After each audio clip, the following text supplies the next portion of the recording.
အင်္ဂလိပ်ဒီ sentence တွေကိုဒီဘာသာပြန်တဲ့အခါမှာတချို့စကားလုံးတွေရဲ့ဒီအတိတ်ပဲကိုဒီမှာမူရင်းအတိတ်ပဲတိုင်းဒီ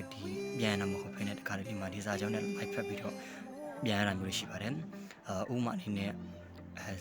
make the money ဆိုရင်သူကပတ်စံကိုပြုလုပ်ဒီလို့ဒီပြန်မယ်အစားဒီ make the money ပတ်စံရှာတယ်လို့ပြန်ရတာမျိုးနောက်ထပ်save the money ဆိုတာဒါပတ်စံကိုဒီထုတ်တယ်ကဲဆယ်တယ်လို့အတိတ်ပဲရပါမယ်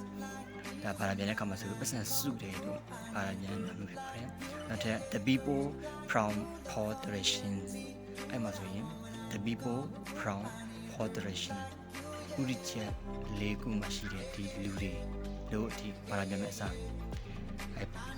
moderation ကိုအရက်လေးမျက်နှာမှာလို့ပြန်တာဘုကမှာအဆင်ပြေပါတယ်အဲကြောင့်အရက်လေးမျက်နှာမှာရှိတဲ့ဒီလူတွေလို့ပြန်တာဖြစ်ပါတယ်ကျေးဇူးပါ